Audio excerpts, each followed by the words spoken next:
یہ زندگی ایک امانت ہے جسے میں نے شروع نہیں کیا، جسے میں ختم نہیں کرتا۔ کوئی اور ہے جو اس زندگی کو شروع کرتا ہے، کوئی اور ہے جو اسے ختم کرتا ہے۔ وہ کون ہے اس کا جاننا ضروری ہے کہ مجھے پتہ چلے مجھے کیوں پیدا کیا ہے۔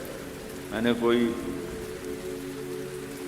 کسی قسم کی اپلیکیشن نہیں بھیجی، آپ سب میں سے کسی نے کوئی اپلیکیشن نہیں بھیجی، کیوں آ گئے؟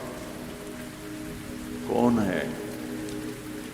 کس لیے پیدا کیا ہے؟ جو کچھ ہم کر رہے ہیں کیا اسی لیے پیدا ہوئے کہ مال کی دوڑ لگاؤ، رینڈ کٹھے کرتے کرتے کرتے کرتے کرتے مر کے قبر میں پھر خالی ہاتھ چلے جاؤ؟ کسی کو دھوکہ دیا، کسی سے فراڈ کیا، کسی سے جھوٹ بولا، کسی سے غلط کیا اور ادھر سے پیسے اکٹھے کیے، ادھر سے اکٹھے کرتے کرتے کرتے زندگی کی شام ہوئی، سارا کیا کرایا اوروں کو دیکھے، جا کے مٹی کا ڈھیر بن کے مٹی ہو گیا۔ کیا ہم اسی لیے پیدا ہوئے؟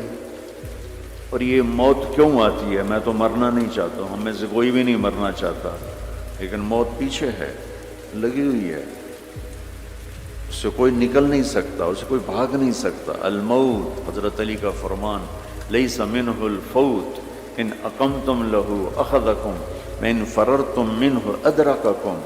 موت سے کوئی ٹکر نہیں لے سکتا، جس نے بھی ٹکر لی وہ گرا، جو بھاگا وہ پکڑا گیا، جو لڑا وہ مارا گیا، وہ ہار گیا۔ یہ کیا ہے؟ ہم میں سے کوئی بھی موت نہیں چاہتا ہے، پھر موت پیچھے لگی ہوئی ہے، پھر کوئی جلا دیتا ہے، کوئی بہا دیتا ہے، کوئی دبا دیتا ہے۔ یہ کہاں جاتے ہیں؟ یہ کدھر چلے جاتے ہیں؟ یہ کہاں گم ہو جاتے ہیں؟ یہ کتنے بڑے بڑے کویسچنز ہیں، اور ان کا جواب میری عقل میں کوئی نہیں ہے، میں نہیں جان سکتا ہوں، اپنی عقل سے میں نہیں جان سکتا ہوں کہ یہ سب کچھ کیا ہے اور کیوں ہے۔ پھر کیا موت کے بعد بھی کچھ ہے یا بس ایسے ہی یہ ختم ہو گئی کہانی؟ کوئی روتے روتے مر گیا، کوئی ہنستے ہنستے مر گیا، کوئی ظالم بن کے مرا، کوئی مظلوم بن کے مرا، کوئی پاک دامن بن کے مرا، کوئی بدکار بن کے مرا، اور دی اینڈ ہو گیا؟ یہ کچھ اور بھی ہے؟ یہ سارے میرے عزیزو، آپ نوجوان نسل بیٹھے ہو، مجھے خوشی ہو رہی ہے آپ سب کو دیکھ کر۔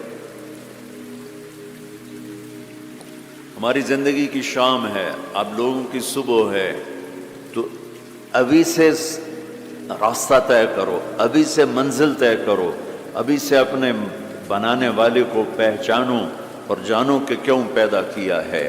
یہ علم صرف نبی لے کر آتا ہے، یہ علم صرف انبیاء لے کر آتے ہیں۔ ان سوالوں کا جواب میرے نبی نے دیا، میرے اللہ نے ان پر علم اتارا، انہوں نے ان کا حل بتایا، جواب بتایا۔ یہ آسمان، یہ زمین، یہ ہوا، یہ سورج، یہ چاند، یہ تارے، یہ دن، یہ رات، یہ دریا، یہ نہریں، یہ سمندر، یہ مچھلی، یہ عقاب، یہ سانپ، یہ بچھو، یہ سب کیا ہے؟ کس نے بنایا ہے؟ اس کا جواب انسانوں کے پاس نہیں ہے۔ لہذا آج بھی ایک بہت بڑا طبقہ ہے، ہر کانٹیننٹ میں ہے، جو یہ کہتا ہے ہیہات ہیہات لما توعدون ان ہی الا حیاتنا الدنیا نموت ونحیا وما نحن بمبعوثین۔ یہ موت کے بعد کچھ نہیں، سب فراڈ ہے، مر گئے، ختم، the end, finish, the end ہو گیا، فنش ہو گیا۔ لہذا جاؤ جو مرضی کرو، مزے کرو، موج کرو، بابر بعیش کوش کے عالم دوبارہ نیست۔ یہ ایک بہت بڑا طبقہ پہلے بھی تھا، آج بھی ہے، آئندہ بھی رہے گا۔ کچھ نہیں ہے، سب غلط ہے، یہ خود بخود ہو رہا ہے، یہ اپنے آپ ہو رہا ہے، یہ خود سے ہو رہا ہے، سارا کچھ ہو رہا ہے، اپنے آپ ہو رہا ہے۔ اپنے آپ کچھ نہیں ہوتا ہے، ہیچ چیزیں خود بخود چیزیں نشد، ہیچ آہن خنجرے تیغے نشد، ہیچ حلوائی نشد استاذ کار، تا غلام شکر ریزے نشد، مولوی ہرگز نشد مولا روم، تا غلام شمس تبریزے نشد۔ یہ ہمارے بر صغیر کے بڑے شاعر اقبال کی شاعری ہے کہ کوئی چیز خود بخود نہیں بنتی، لوہا پڑے پڑے چاقو نہیں بنتا، لوہا 1 کروڑ سال پڑا رہا اور ایک دم تلوار بن گیا۔ اور 1 کروڑ سال کاٹن پڑی رہے اور ایک دم کپڑے بن کے تمہارے جسم پر فٹ ہو گئے، ایسا نہیں ہوتا۔ ہر کام سیکھنے سے ہوتا ہے۔ مولائے روم پہلے ملا روم تھے، وہ ملا روم سے مولائے روم بنے شمس تبریز کے ہاتھوں میں ہاتھ دے کر، بہت بڑے علامہ، بہت بڑے عالم، لیکن فلسفہ اور منطق غالب۔ سبق پڑھا رہے ہیں، کتابیں رکھی ہوئی ہیں، سامنے حوض ہے پانی کا، شمس تبریز آئے، دیہاتی شکل، ننگے پاؤں، اور بڑے بھولے پن سے کہا مولانا این چیست، وہ جو کتابیں پڑھی تھی کہ مولوی صاحب یہ کیا ہے؟ تو انہوں نے دیکھا دیہاتی، ان پڑھ، جاہل، تو انہوں نے بڑے تکبر سے کہا ایاں است کہ تو نمیدانی، جا جاؤ اپنا کام کرو، یہ وہ ہے جو تو نہیں جانتا۔ شمس تبریز نے ایک دم آگے بڑھ کر ساری کتابوں کو دھکا دیا، کتابیں ساری پانی میں جا گری۔ تو کوئی پریس کا زمانہ تو نہیں تھا کہ جاؤ بازار سے اور لے آؤ۔ مولانا روم کی ہاتھوں سے لکھی ہوئی کتابیں وہ سر پکڑ کے بیٹھ کے شور مچانے لگو، تیرا بیڑا غرق ہو جائے جاہل، تو نے میری زندگی کی کمائی برباد کر دی، تجھے کیا ملا؟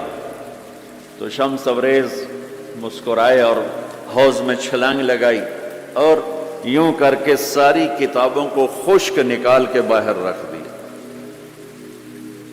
خشک، بالکل مٹی اڑ رہی تھی ان میں سے۔ تو مولانا روم کی باری، کہنے لگے این چیست، یہ کیا ہے، یہ کیا ہے؟ پانی سے کتابیں خشک نکل آئیں، یہ کیا ہے؟